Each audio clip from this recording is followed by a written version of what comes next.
All right, hey everybody, welcome back to the channel. I'm just like acting like I'm just gonna like we should I should just act like nobody else is here. I think that's kind of interesting way to just go about it, like we've done before, where we just start talking and then we go, "Oh hey," Oh like yeah, when we're talking to like 5 minutes before we come in, so it's like, why don't we just click that on and you guys could just like it's like we're jumping into a conversation.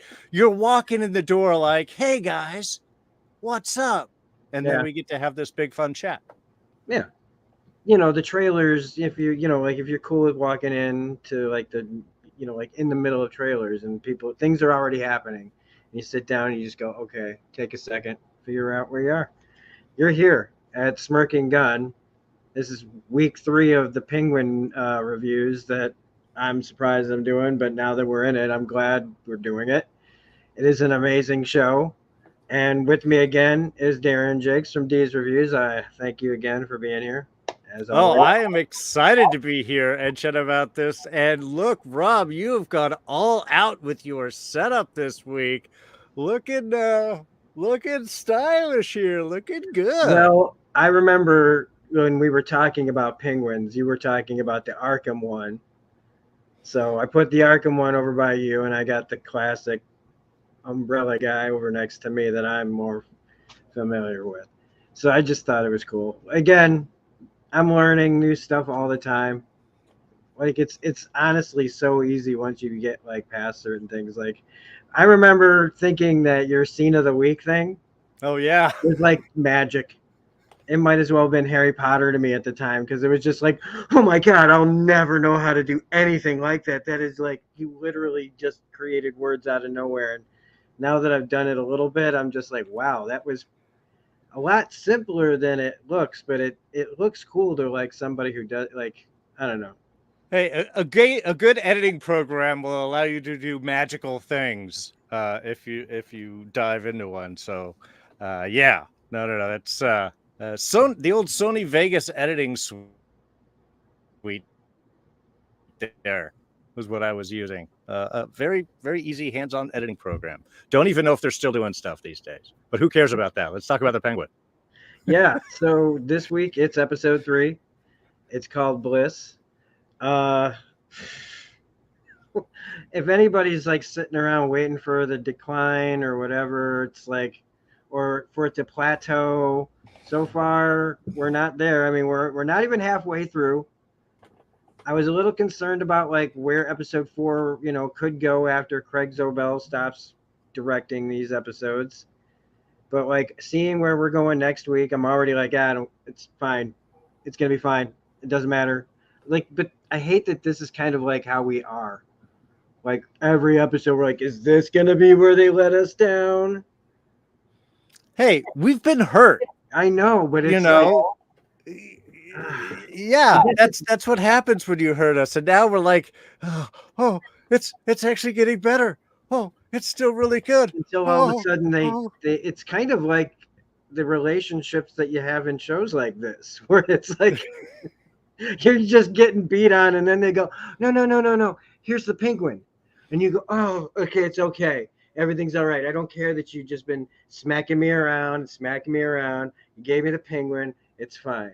Like we're in a bit of a like an abusive relationship with our media almost, and that's what I'm kind of thinking about like with these characters. And I did change the thumbnail from the Tony Soprano thing because to me and the devil back to that because honestly I didn't want to have to like sit and compare these two to Tony Soprano. It was more like meant to be like that. I feel like the Penguin is a bit more self-aware than like Tony Soprano when they're both on Max. But to Yeah, I me, was I gonna think, say, yeah. but to me, a big part of this episode, and it ended perfectly with the song about me and the devil. And this whole episode to me, as far as like the relationship and what all of this being about Vic and where they go, um, I really do feel like, and a lot of these things, I have some personal things as usual to like bring to this about like being around powerful people, being around people that want to manipulate you. How it does somebody actually believe in you, or are they just trying to, use you in something they want to do? The constant praise and then the abusive, like, power against somebody, like that, telling you everything you possibly want to hear, making you feel really great, and then bringing the hammer down all of a sudden on you, and then raising you back up like, it's all good. And how tempting it can be to listen to certain people that are telling you things that you want to hear. People telling you how great or good or whatever you are, that because you don't have that in your life, and you get these kind of people, and there's a ton of them out there right now, especially people that are being like manipulated by social media and other things. They just want to hear these people hear what they want to, they feel bad, and so somebody out there is telling them what they want to hear, even if it's not true. And it's just how anybody can get sucked into this kind of thing. Well, and you're vulnerable. Exactly. I mean, everybody is looking for trust in a world based on abusive relationships, where, yeah, everybody is being used. It's a payoff of praise and threats. Who's being honest, who's being forthright, and even if they are for a moment, can they turn around and stab you in the back? This is a really kind of perfect encapsulation of that struggle through the episode. Is who can you trust? What are the opportunities provided to you? How is the world? And that's the one thing that I really like about this episode, is how much Oz is underlining, like, look, this is the way the world is. It should be a better place, but it's not. So what are you going to do about it? I mean, in some ways, it's a very practical approach towards things. And it just astounds me. I think I saw something mentioned up on social media recently of like, how is it that Sony keeps stumbling on making its villain universes in films and over again? And so far, DC has come out the gate with 2 bangers of villains, or I guess one more of an anti-hero and one an actual villain. And the great thing about this is, you're right. Is there a Soprano comparison? Sure, because they're both HBO, and they both deal with gangsters. And there's a certain self-awareness to this, which is, I think, the great thing that they've done with Penguin is they're making him relatable and understandable, but not making excuses for him. He's a villain. Can he be kind of a good guy villain? Like, he's not that bad. He's not a total sociopath. Sure. He's a villain. He's a gangster. He knows it. But even he has a story behind him. And I think that's the great thing that this is doing, is it's going in and telling the story behind everyone, so everyone's relatable in their own particular ways. And the choices are very relatable as well. Well, I think we just showed how much we are still liking this show. Because that's where I wanted to go, is because, and it's one of the reasons why I changed my thumbnail, because all I was seeing was like everybody using the same image a lot. Like, at first it wasn't just the one I was using, but then since I had to wait to make this video, sorry folks, that'll play into some of this discussion actually. I saw everybody using it, and I'm like, no, no, we can find a better one, and I'm going to change it, and we're going to talk more about, like, at least as much as we can about like the things that people don't talk about when they talk about these shows. Is all this like the psychological levels on this. But there's also some really amazing stuff to talk about that's not all just drama laced. One of the things that I want to talk about as we're in episode 3 is just the production level here. And another way that it's like astounding us, right? We're just so floored because we're seeing a comic book show this well produced, and it's partially because we're in real sets with real people, and we're not around green screens, and we're not on planet whatever the fuck, and we're not trying to swing around, and like it doesn't look like a theme ride. It doesn't look like cheap sets. This looks like they stepped right out of the Batman universe, and you're like, Warner Brothers has been losing a lot of money and to still give this show this much money to look this good, to put other shows to shame. That's another way that DC's shining right now, is they are making their shows just look, this show and Peacemaker both look way better than almost any of the Marvel stuff. I'm not trying to, like, this isn't DC versus Marvel, but this is just No. like compared column A to column B. And column A being DC right now, just their production level is just better. They've got the same level of stars, but guess what? They're also missing a little bit, in my opinion. And that's commitment to character, and not just feeling like I'm on a Disney ride too, and this is just our Marvel paycheck. Because when you listen to a lot of people after they've done their stints or whatever, you know, they kind of want out of the whole thing. Sure. But you see the level that the people like. Yes, Chris Evans is Captain America, and Chris Hemsworth has a lot of fun as Thor, and Robert Downey Jr. got his whole career restarted because of Iron Man. And so they, there is like some joy and ownership of the characters that they have, but I don't feel it as the same way as the commitment to what people are doing on shows like this and Peacemaker. Sure. And, to be fair, DC has had 2 streaming shows while Marvel has produced, like 10 or something in the relative same period of time. So obviously they, put their eggs in a focused basket, and David Zaslav does have certain reputation for cheapness.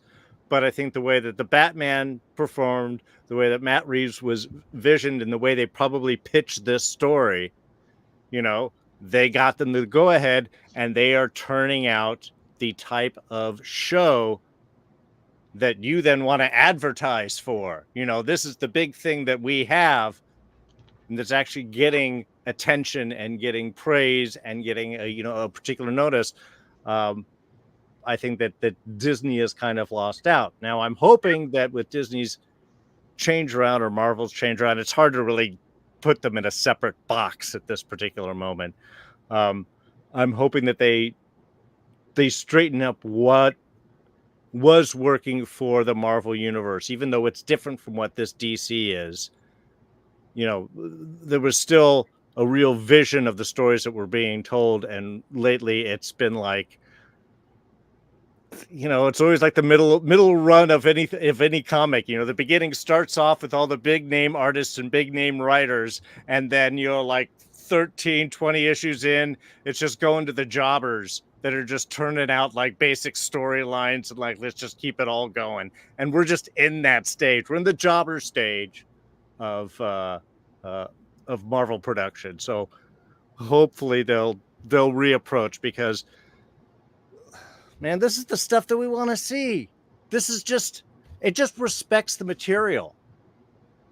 I mean, it's like you got some great characters, and we're treating their world as real. And everybody's talking like real people would in this situation. Everybody has a humanity, whether they be villain or hero or anti-hero or whatever label that you want to put onto it.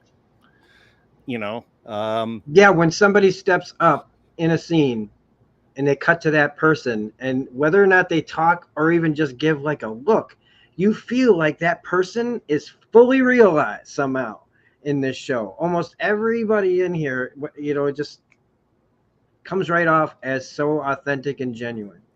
Well, and really tight storytelling. I mean, even the whole opening scene where we basically get introduced to Victor's family.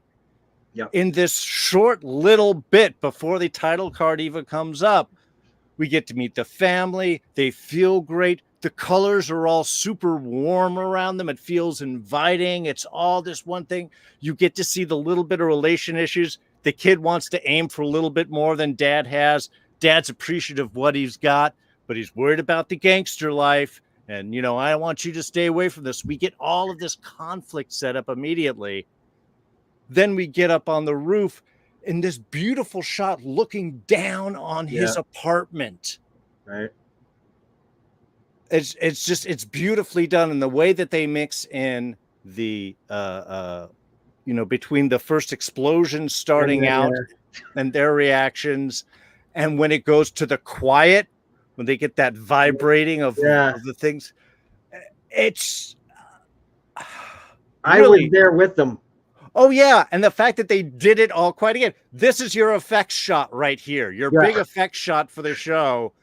It's 20 seconds and it tells the whole story. You get all of that moment, and doing it in silence, so it just lives with you.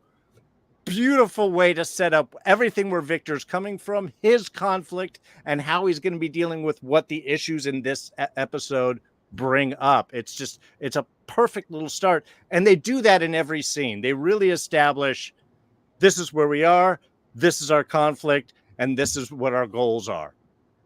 And they've done this beautifully right from the get-go in very clean, crisp, beautiful storytelling. Absolutely, man. I couldn't have said it better myself, really. And I want to thank real quick the chat, Bill and Deborah, for being here. Yeah, Sony loves turning villains into generic superheroes. Yeah. Everybody's got to be a superhero now. Every villain, that's another topic. That's just another topic of like, why can't some bad guys just be bad guys? Yeah, I don't need. What did we have? We had like 3 movies in a row. I think when I went to the movies, 3 trailers in a row where villains were like, I get it. People have more than one side to them. There's a reason why everybody does stuff. But like, we don't need a movie for everyone. Some people are saying Transformers 1 is like fantastic, good, great, grand, but I don't care about how Megatron used to be a fucking good guy. Okay? I don't care. I don't need that. Why do it? Like, I used to be a peppy little guy before I turned into a gun. Wait, much better existence as a villain. Be you. It's always because there was like that, and then it was like when Mufasa was friends with Scar, and like, oh, and I'm just like, I don't care. We already know that there's history. You ruin it sometimes by this. Anyway. Anyway. Zoop, zoop, zap, zap, back to Penguin, episode 3. So yeah, you couldn't have said it better yourself, or I couldn't have said it better myself. That whole setup, like when they, like I can't say how much I appreciate them just setting all this up perfectly, because this kind of story could just, again, I'm also used to really corny crap of the kid with his parents that are all like, duh, duh, duh, stereotype. We don't really know how to write for people. And then to do it like, just, how you do it, you treat everyone like they're just people and not where they come from, the color of their skin, their, whatever. People are people.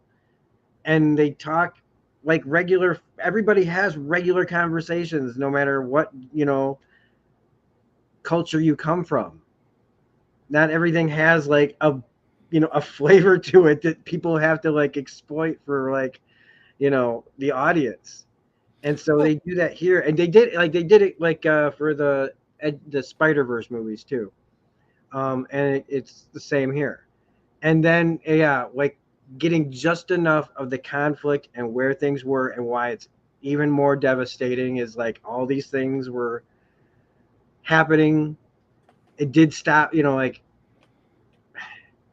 showing like Gotham and still not knowing until that moment that it was that night. To me, I wasn't thinking about it when it was going out. I was just thinking about why the drug dealer Squid looks really butthurt when he walks away with his girlfriend. I'm like, hey man, come on. But when they showed the vibration and the collapse and just all that, and it's all happening so fast in front of you, and the way that they did it, and just like I said, the production, the way that they set up all the shots, the emotion, the way that they use the music in this. Oh yeah, so effective. There's a scene later that I'm like, this is like Scarface. Like the music just takes over so many scenes where you just like, all you have is a character and the music and the look on their face and thinking of what's on their head, and it's just such a, man. Again, I don't feel like I'm watching comic book movies either. Like I just feel like I'm watching really well put together stories that just so happen to take place in a comic book world. Right. And to me, that is the power of this particular story. It's that exact thing. This is a real story being told about real people. They just happen to exist in the same world that Batman does. I also really liked how they were talking about the view, like being poor and looking over there, and being rich and looking over here, and the differing ways of like even showing a bit of like there's bias on both. There's like, you know what I mean? Like everybody, there's probably people over in the city that are like, man, I wish I was just over there instead of here. Grass is always greener kind of thing. Sure. Being like having that conversation in that moment, right as it all just falls apart. And then it's like, wow, just a great gut punch. So to move on, because we got to get moving. We have Penguin and Victor. He's getting ready to have Sophia come over. Mm-hmm. And this is where he finds out, like that he's going to pay Victor. And I love this because he's like, how are you going to, how's anybody supposed to know your worth unless you tell people what it is? Sure. Starting this kind of like whole thing of standing up for yourself kind of thing. Step up, get what you want. And being in the room with people with power as just this kid. And he might not, Penguin might just be a capo and a joke to a lot of these people, but to Victor, he's he's huge, and those other people are even bigger. And Sophia is like not just big, but like nefarious. And I know that you have a background where you've dealt with, I'm sure, some powerful people in your life. And what are two weird run-ins? Yeah.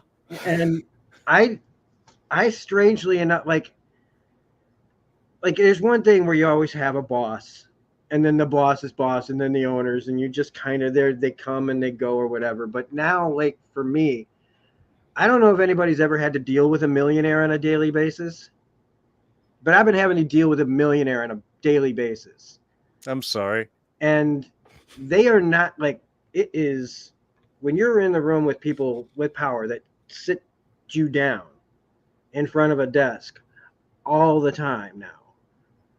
Every single time, it feels like a lot of the conversations that are happening in this show where there's this like you don't know where the bullshit starts or when the genuine, is there genuineness there, or is it all bullshit? You don't know what to believe in a lot of these situations, at least from myself. And I actually kind of feel bad for the millionaire that has to deal with me, because I'm me, and anybody who knows me knows that I don't care if you're a millionaire. And so it's been a little fun. My life has gotten more fun because I don't I treat people in power like they're just like us. Sure. And I don't know if you have any kind of feelings on that, because it's just, I can relate to Victor here because it's scary as hell being in the, like every time I go in there, and I know he's just a guy, but there's a presence that he also has. They have to have, a lot of these guys have to have this presence. They have to be the biggest man in the room. They have to, but also at the same time, they want you to feel like somehow comfortable. And maybe that whole thing is not even real. Maybe they just want you to think, I don't know. But I don't, like, do you have any other, like, do you have anything that you could say on that at all? Or, I mean, yeah, I'm not telling you to give names or anything. I just mean, like, do you understand, like? No, I mean, I grew up in LA. That gives me exposure to a wider kind of range of people, and there is a certain kung fu approach ultimately that you take in towards dealing people, and how much pushback and how much you just kind of bend with whatever their thoughts and things are, because you're looking at like what's your goal in this situation anyway? Are you here to change the stuff? Or are you here to do a different type of job? And how much effort do you want to exchange into these things? So there are some ways different approaches in dealing with people like that. However, what I have often found out is much of life, and it becomes, I think, much more apparent when you get into financial strata and those types of things, is who do they consider people? Because everybody always kind of is good with people, but you will often find out that certain people aren't considered people. And in fact, the difference is if they ever use the term "you people." Here's a fun little challenge. Try and use the phrase "you people" without sounding like an asshole. Yep. You can't. You're not going to find a way to do that. And that becomes a different. There's a different view of who is important and the people that are consideration and who is not, and that becomes a very weird negotiating point when talking with people, because you'll find out very quickly which side of that line you're sitting on. Yeah, because I feel like a lot of, like I said, I've been hearing a lot of the same kind of ways of talking, where Penguin Oswald will sit there and tell him all the things, all the potentials, all the things that we can do, what we're gonna do. And I hear the same thing in my own life right now. All the things that we're going to do and what I can do for them and what they're going to do for me, and all the, like, these little possibilities and all this, like, stuff that's like this, saying something without saying something. Like trying to sell me on imaginary things, and then all of a sudden, let's say you say, hey, remember you were going to do this? Is that still happening? And then how all of a sudden that person suddenly stops being that person who's talking about all the potential and all the good things. And suddenly they decide it's time to teach this person some manners, because I do believe you just tried to, like, call me out on something that's not even calling them out. And I felt that was in this too, where I'm watching this and I'm like, he does a little thing where he feels, and Penguin sees him like feeling like he's getting a little too far away from him, or off of like what they want, what he wants. And suddenly it's, hey, the hammer comes down. And it's just the same thing that I've been experiencing. Sure. A lot of, and it's just very relatable that, like, when you're in close proximity to power, you got to really watch yourself, because you just don't know where you stay, like what your place is in any of this. Like you said, like, is it for, like, sorry, I'm kind of getting off topic. No, but there's kind of an interesting thing here, because I think you've got an interesting dichotomy with what's going on in the relationship here between Penguin and Victor. Is often the people in power like you being unsure about what that position is. Yes. That's where I was trying to, yeah.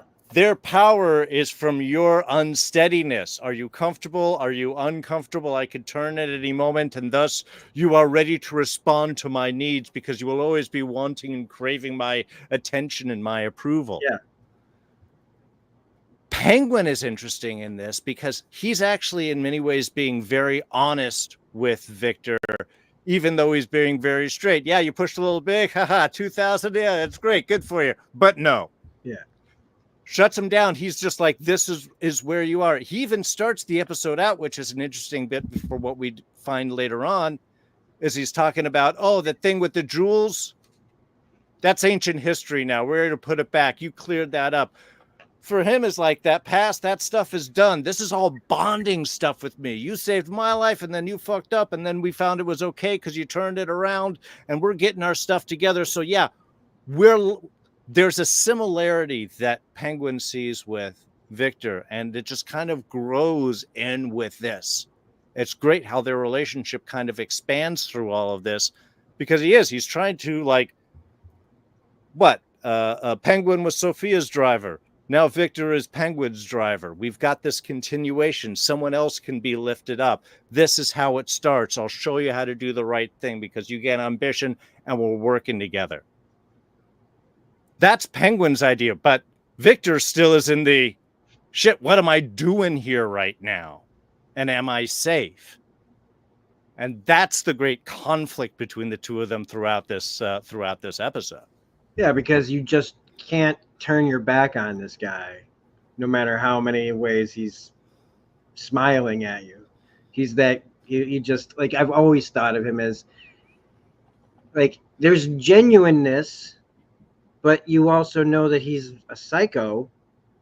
So how much of this is what a psychopath does to fake emotion by believing that they have emotions, almost like self-delusion, where he believes, but there's also this reptile kind of side to him that's like, but if I see the opportunity to do what I'm going to do, I'm going to take it. So like, well, and what's Oz's trigger?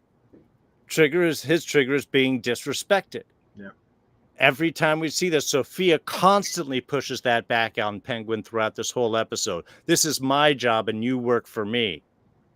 She says that over and over and over, even as he's trying to pull himself up. That's what gets John Vitti almost freaking killed later on, is because he pokes fun at Penguin that you're not worthy of it. And that's what he keeps coming back with Victor about this. You've got to make your own worth. And ultimately, that's where we get that great little last bit between him and Sophia, which is making me really hungry for next week's episode to find out, you know, the relationship and that kind of built and fractured between them. I've seen some people trying to make a Poison Ivy connection in this because of the drug and what it does to you. I feel like that's a little too far. I think that's just a little too much wishful thinking. I think if somebody wanted to say that they were creating a way to bring in Poison Ivy, it would just be introducing the idea of drugs that can take over your mind. I mean, if you lay the groundwork there, and then if you introduce Poison Ivy, some kind of Poison Ivy into this world, you would already have them kind of understanding the drugs that she might use on people. But I don't really see it here.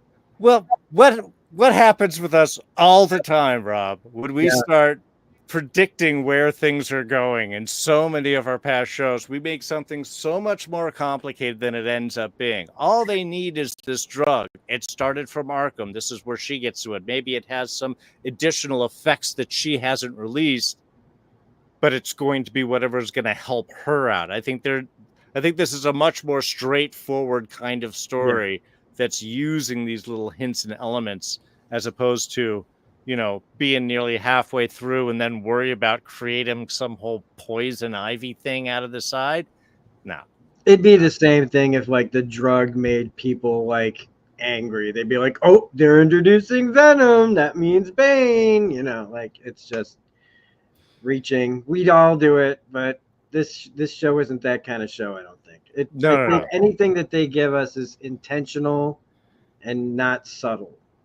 And so if they were going to introduce Poison Ivy all of a sudden, it would just be, here's she is, like, here's the character, and maybe she's not, you know, Poison Ivy right now, but like they would do that, and that would take away too much focus from the show, and the show is too focused to be having a whole bunch of other people join the fray just because we're all Batman fans and we all want to see a bunch of stuff. It's like, no, this is the gangster show.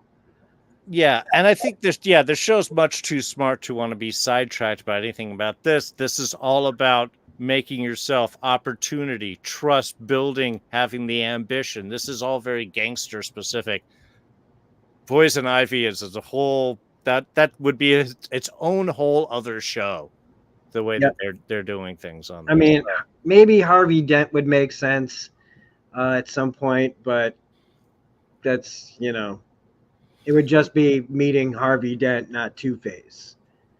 Yeah, you may get something of like, okay, this is the new district attorney, and he's going to want to turn things around, you know. But that's almost an end card bit, kind of like Batman Begins. Hey, we found these Joker cards around. Yeah, you know, like we need the old district attorney died in the bombing. We need you know anybody who's going to be running for district attorney? Yeah, there's some kid named Harvey Dent somewhere. You know, like blah, blah. No, but again, there's so much focus here on the relationship between Sophia and Oz and their past and what happened with the family. Was she framed? Was her, you know, her dad's crazy murders put down on her? Was she a tool? Did she have her own other thing? You know, we've got background, and that's what this builds all up throughout this episode. Yeah. Trust. Can Sophia trust Oz? You know, says the psycho from Arkham, but is she the psycho from Arkham, or is she something else? Yeah. And I'm really interested now because, I mean, I was totally married to, oh, she's a serial killer and she went to Arkham to hide. They hid her so that they wouldn't have to lock her up or worry about her getting executed for a bunch of murders. That's a believable scenario, but so is, you know, having somebody go to prison for you or take the fall for you if they already suspect that you might be a problem. Well, we just pass it off as mental illness. She did it, you know, and the fact that, like, she says she, you know, like, where she says she's not the hangman. I'm like, well, that's out the window. So then why did she kill that dude? Or did she not kill that guy? No, she was going to kill that guy. But then Luca killed that guy, right? We're talking about her handyman, her bodyguard. No, I thought that, like, when she has those scratches on her neck and the blood on her hands. Well, she was having a nightmare from what I remember on that. Oh, so she was just scratching grabbing herself. Yeah. Oh man. See, I thought, oh man, I feel so stupid. I feel so stupid because I was like, I thought she picked somebody up and like killed them and like woke up and she's like, oh crap. Like she had. Well, I mean, and she certainly plays like someone who could kill someone, but no, we haven't seen anything. That's the great thing about this. This whole show is based on trust and betrayal. Trust and betrayal. Where do you stand with each person at at any moment? At least Johnny Viti's pretty clear. He's like the only person I think that's totally honest, except to his wife and is like the guy he's, you know, yeah, he's making the one guy a pretty, you know, a cuck or whatever, but like but he's like pretty. Michael Kelly plays. He walks in there not giving a shit, and that's so great about that character. He's not scared of anybody. Overconfident, arrogant, dangerous. Oh yeah. And he plays it so well that even though it's like I've seen him do this multiple times, and maybe I'd like to see him play just regular people for a minute. But hang on, folks. 1 second. Sorry. Okay. So no. All right. So yeah, Johnny Viti. Michael Kelly's been playing this guy for a while, and even though I know he's gonna get it, I still don't get tired of watching him play this kind of guy. It's gonna make what happens to him even better. And it's the kind of character that you can just have a bunch of things like he can be assaulted by them in that bedroom and everything. Like he's going to be their punching bag. He's going to be the first guy to go down. He's probably going to be the guy who tries to like rat everybody out. I wouldn't be surprised if he's taken out by, because we haven't seen Mark Strong yet. And we probably won't see him until next episode.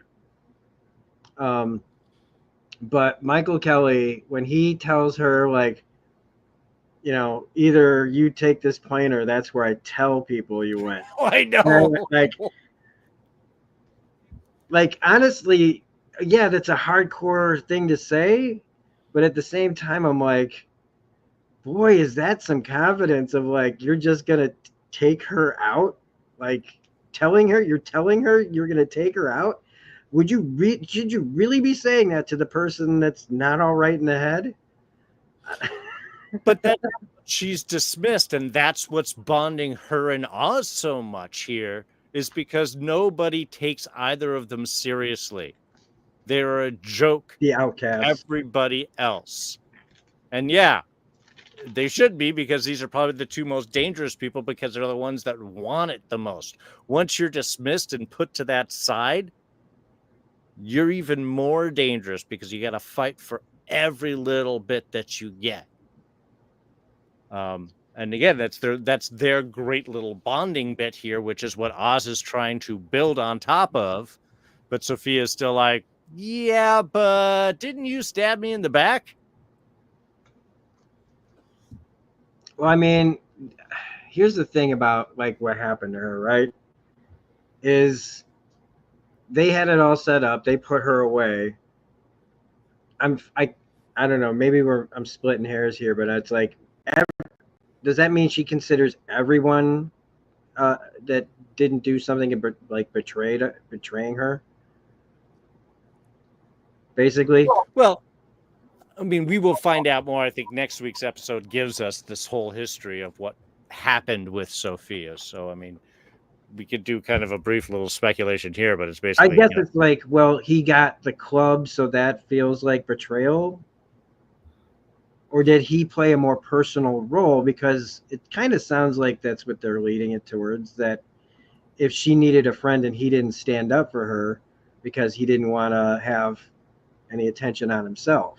I don't know. Maybe that is something that's going to come up in the next episode, where we see how she gets put away. How fast we get to that part of the story anyway. Well, I mean, I think I can safely speculate in the idea of Penguin's a survivor. It's something that he underlies in his talk with Victor later on. That's what it's all about. So I think something was happening. Sophia was going to get caught in it, and he had to make the choices: what's going to work out for him or get him into trouble. And he was like, look, I can't save Sophia, but I can make a move that'll put me in a better place. And maybe, you know, they're not going to hurt her too bad. You know, he probably thought that it wasn't going to be as big of a thing. You know, and I'm wondering, since we have old ex-Falcone, his thing was strangling in the Batman movie, if that is the killings that actually Sophia got blamed for. And in some way, he's probably like, yeah, I drove her out there, or, you know, did something, didn't rat her out, because he's always very insistent that he's not a rat. But I'm going to guess that he played witness one way or the other that allowed this to all happen. And as a sign of his, you know, usefulness, he was given the 44, which was probably her club before that. And she was sent away. So, I mean, that would be my guess of what basically happened. But regardless, she feels like that obviously he betrayed her. And that's the story that the family is saying, is that he betrayed her. And that's how he got the 44 club. And was able to start moving his drops. And for him, ultimately, I think that's the great thing about how he sees the world, is like, look, yeah, that's what happened. And look at me. I'm a fucking schmuck. And now I got this power, I got this respect, I got jobs to do, I got my own world within this community. A big thing for him, which is, again, what he sees so much in Victor and why that feeling of betrayal later on hurts him so much. Yeah, it's because these two scenes, the one at the restaurant and then in the bathroom, we might as well just talk about them because like he's so interested. He's sitting there, he even though we at first you think they're just there for dinner. Like it's just a heart to heart, when it turns out, they're just waiting for the girl to leave the table to set up the whole Johnny Viti thing. I don't even know if they had their steak for Friedis or whatever they ordered. They probably did. They probably just said, I don't know. Took a time for Johnny to get down there and for them to get the room so they could eat, while it was happening. Yeah, there was time afterwards. Like, we still want to eat? Yeah, of course we ordered, didn't we? So, but this scene where he just is so invested in listening, and he's so reactive to everything he says about everything. Just like any little beat that comes out of his mouth, he even makes a little noise of acknowledgement of like he understands like all the foods and the things, and like how it's not right that your dad didn't get to do this and everything else, and just all these things I absolutely sympathize. And then like lure you in, like, I don't know what my dad would think. Your dad would be proud of you, right? And then it mirrors what later on he's like, my dad would be ashamed of me. And then he grabs him, he gets angry, and like that flip-flop. Because it's like that whole, like I said, like he's all happy, and then he just, again, I'm not used to, I listen to what he's saying, and all I hear is like really pretty lies. Like really believable lies that'll, like I said, I made comparisons to people that just get fooled by online grifters and shit like that just want to tell you what to, just telling you what you want to hear or what you need to hear at the time or what you think you need to hear. And then to turn on you when we realize you really didn't mean that much. But to also know that he actually is hurt somewhere in his brain, or at least he's convinced himself that he's hurt by like thinking we're not friends and this is all about like I'm forcing you, otherwise you're dead, and here's how I prove it. I let you leave. And it's just, again, being like my history with being around and in abusive relationships and situations, I'm just like, man, this is like textbook. But it's just, he's so genuine. Nobody in my life was ever that genuine. Well, that's it. I mean, he's trying to be honest, but the only language that he can speak is this language, is that of abusive relationships and types things, and the only way that he can respond.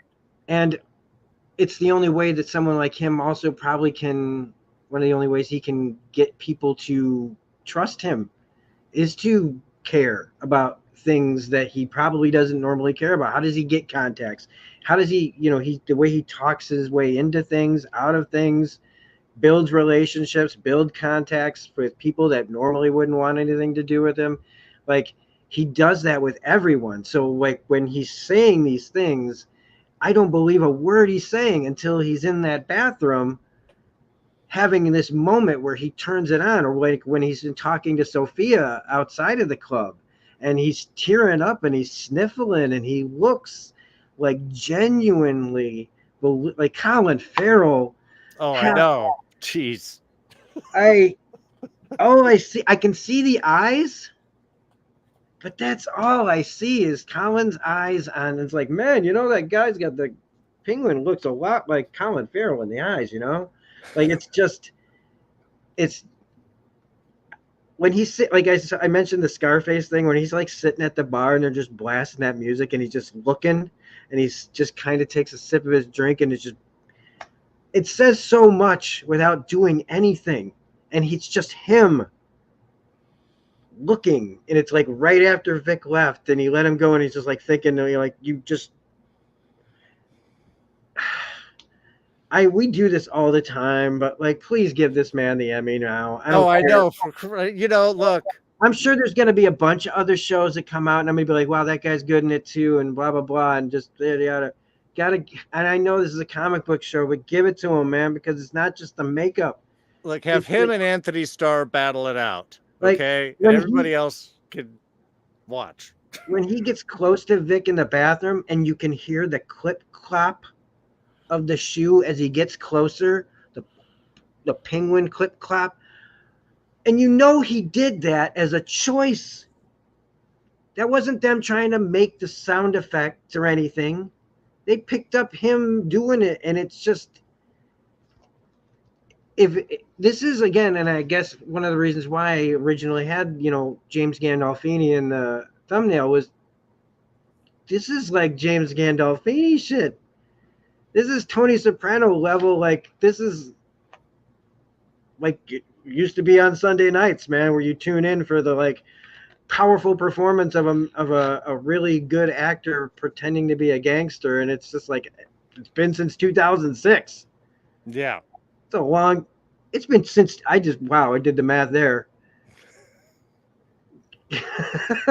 They just had their 25th anniversary this year, I think. Anyway, it's just the level of his acting I just can't get past. It's just whether he's exploding or he's sitting there just telling a waiter to let the guy finish talking and, sir, trying to save his tip. All the little details that I know he's not improvising, but like we haven't talked about the writing, and I'm just going to say that really quickly. Again, really great writing in this show. Everything just seems so like what a person would say. What would Penguin say in this moment? It's like that's what's coming out of his mouth. People's actions are driving the plot. The plot are not driving people's actions. And you know that I don't like the other. So it's we'd be talking about that if that was the case. And it's like as soon as I do that, that's when the bubble will burst. If I ever have to do that on this show, that will be a little bubble that bursts. But I don't think it'll be like something that takes over the show at all. Well, look, they take an hour plus for this episode. They don't waste a single moment on screen. Nothing is put on that doesn't further contribute to either the emotional story or the plot story or the character story that they're weaving throughout all of this. Even having, Victor finally connect with Graciela. And by the way, I don't think I point out how much I love the fact that Victor is a whole original character for this story, has no comic counterpart. Thus, we don't have any expectations of who this is going to be. We can just see this relationship come up. And I bet you after this season, DC is going to have a Victor character popping up as, Penguin's trusted driver or bodyguard or something like that, wherever they want to kind of drop this off, because I love that, and just shows that we're not all up here just going, which character are you putting in? I don't want any other characters from Batman in this. The Penguin, the Falcons, the Maronis, it's a gangster story, just them. I don't care about anybody else. I don't want a Black Mask reference. Just out of curiosity, because I know that in this episode, because they show the explosions and they keep putting Victor in these like situations that he barely gets out of or someone helps him out of. Do you think they're playing that hand too many times of Victor screwing up or super close call? I feel like because they did a lot in this episode with him, and then showing I almost felt like the PTSD stuff was a little too much. And even though I get why he would have PTSD, sure, I just feel like maybe they need to. Hopefully, I would like to see them back off of that a little bit more, because otherwise it's just like, man, I wouldn't believe that he'd keep him around if he keeps like screwing up. But I mean, I know he shows up at the end, so there's going to be a lot of like, forget everything. Like Penguin doesn't know that he dropped all the drugs on the ground and everything. Or do you think it's just they just want to keep establishing more and more stuff with Victor as a character, and so that he has more dimensions than just kid in over his head with Penguin. Well, I mean, they're definitely playing a lot with constantly shifting circumstances where you always have to make an adjustment and change the plan on the fly. So with his earlier stumbles, it made sense. I think that they built in this episode with the cop taking his money and how he was able to like use some of the confidence lessons that he got to an effective way to outplay that, even so he gets, thumbs up from Oz while they're having lunch. You did that, you got the money. It's like the balls on that guy. But hey, you realized how things work here, man. That's a good move. We'll have a story that we'll be telling down the road. You feel that you kind of have that building up. Sorry, I forgot where I was going right there. No, I got distracted by my own story. I was talking about like how many times that he screwed up. But you basically said it. I mean, it's progression of the character, and I kind of feel like maybe this is that turning point where after he's come back and he's like left the thoughts of going off with his girlfriend, he made his choice. That maybe now he's committed to this, and he'll make less, mistakes going forward because now he's in it. Well, and to signify that, he killed for the first time. Yeah. Even though it was to save Oz, wherever, this is it. Yeah. He made his choice to stay. It's still vehicular manslaughter. And he was pulled into it by doing his first kill, which is what he'll have to sort of play with, I'm sure, in his next little bit. And, we'll get the, Oz, man, you did what you're supposed to do. He's like, man, you just doing, you saw what she needed. I knew I could trust you. I like how that builds up, but again, this is the back and forth, I let you go, thus you don't feel like you're obligated to me. You chose to come back, and now we are bonded. You killed for me, man. You saved my life again. I still don't know about this kid's odds of living through this, but I'm serious. I mean, I don't want to do that, like, the prediction thing. I don't, but like, I can definitely see this going like Gabriel Byrne taking John Turturro out in Miller's Crossing and being like, look into your heart, like that kind of thing, like a situation of. Sure. But I mean, he's the audience surrogate, so he'll make it at least up towards the end. But I mean, I don't know. They're doing an interesting bit of creative, with this. So I'm ultimately curious where they want to leave this world when they finish telling this part of the story. If they do it right, I don't mind it. If it's like, done, if it's written properly for him to get taken out. But I also, on the other hand, would like to see the right-hand man. Like I said, I like seeing where does the right-hand man come from? How does someone become like super loyal to someone like this, or Joker or Riddler or any of them? I mean, if he branched up as into when we see the little penguin bit in Batman 2, which is just a small little bit, that Victor's there, in the background, the one who's letting him in or keeping an eye on a nicer suit. Just getting things done. He'd be, almost like a Vidi character. At that point, that kind of like that second, and that would be a cool thing, because what I like what this does is, yes, Penguin is a killer, but he's not really a dishonorable person in his own mind. Again, episode 1 laid out, this is the type of person that Penguin aspires to be. He doesn't have to be super big, but just he takes care of the neighborhood respects him, he knows people's name, and every time that vision is betrayed, he goes off.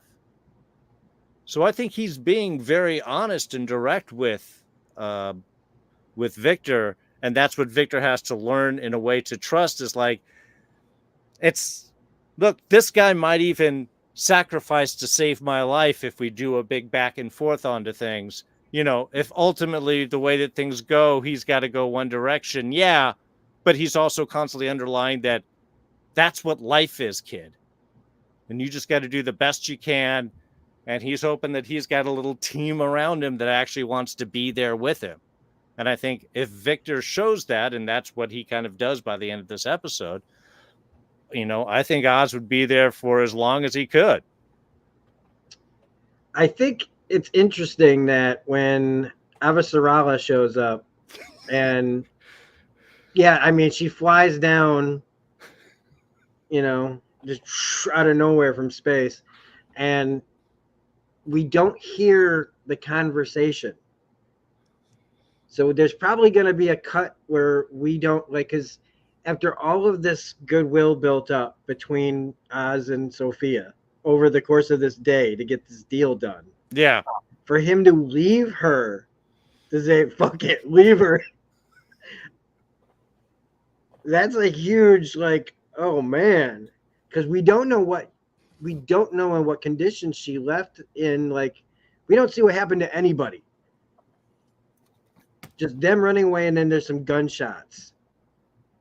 So we don't know if Sophia ran off on her own, if she's with Avasarala's people, the Maronis. Right. Avasarala is now the wife of. It's an expanse time travel expanded universe. Avasaroni. Anyway, we don't know what happened in that situation, so I'm really interested to see, because again, this just seems like they threw away all the trust in that moment where it's like, boom, this is you all this is you all over again, or all over Oz. You run off, we can't trust you. You just left me there, and now he's got to prove himself again. Okay. I would have liked to have seen them both run off and kind of being like, oh my God, we got away. But here we are. Next week is the big old Arkham. And how did Sophia end up in Arkham? I'm hoping we get Mark Strong in next week's episode. I want to see some crazy Arkham stuff. I don't mean Batman stuff. I just mean I want to see some crazy Arkham Asylum stuff. Is Strong playing the younger Falcone dad? Yeah, he's not playing Carmine.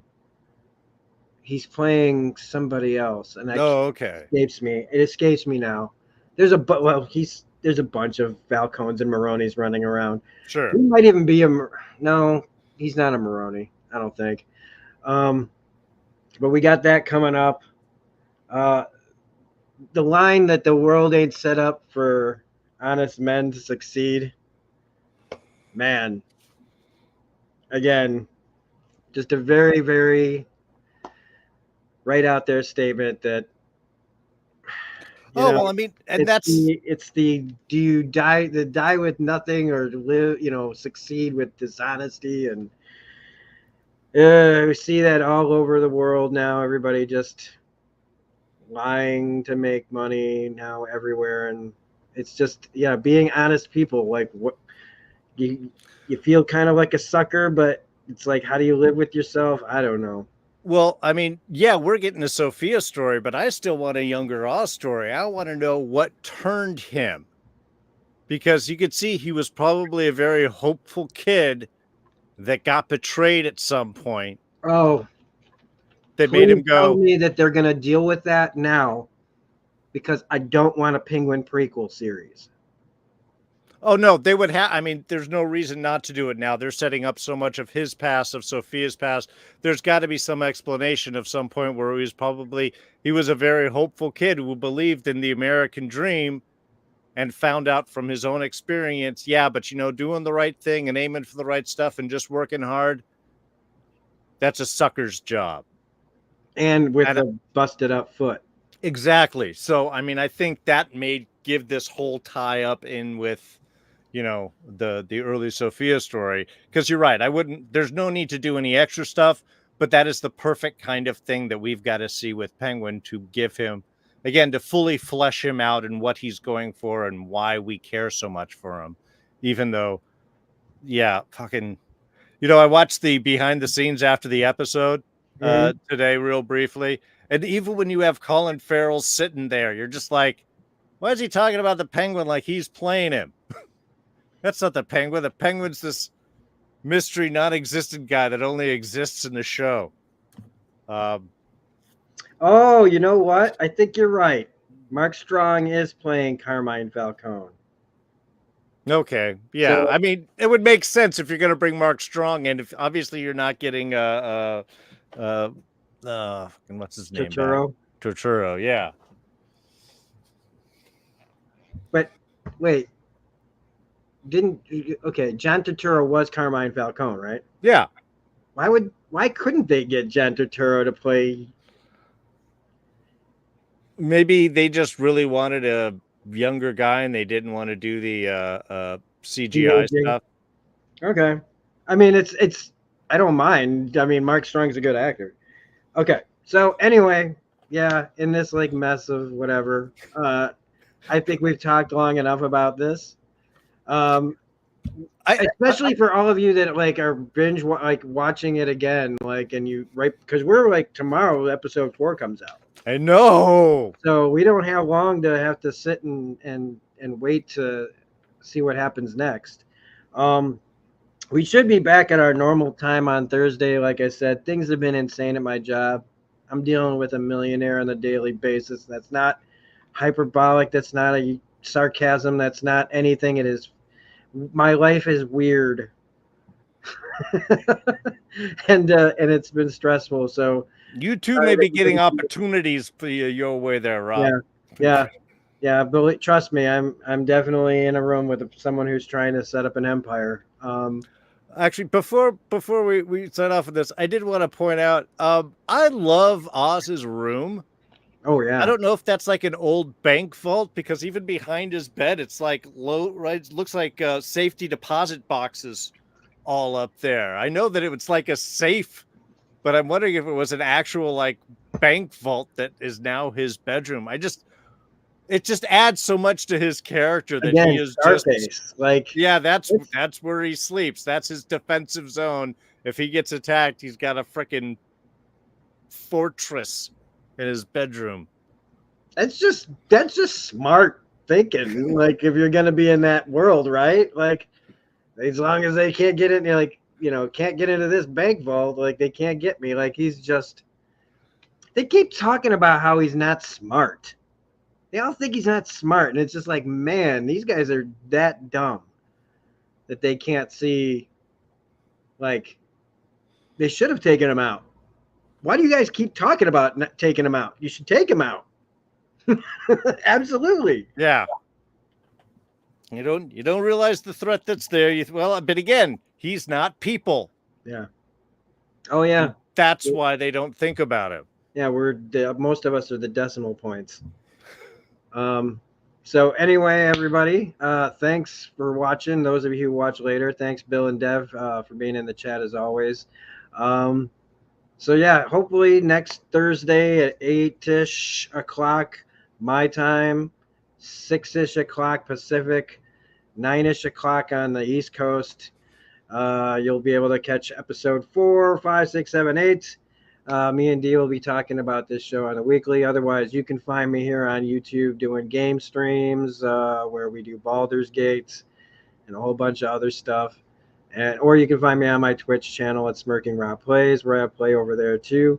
Darren, I know you're over here and doing stuff on Mark's channel. Yeah.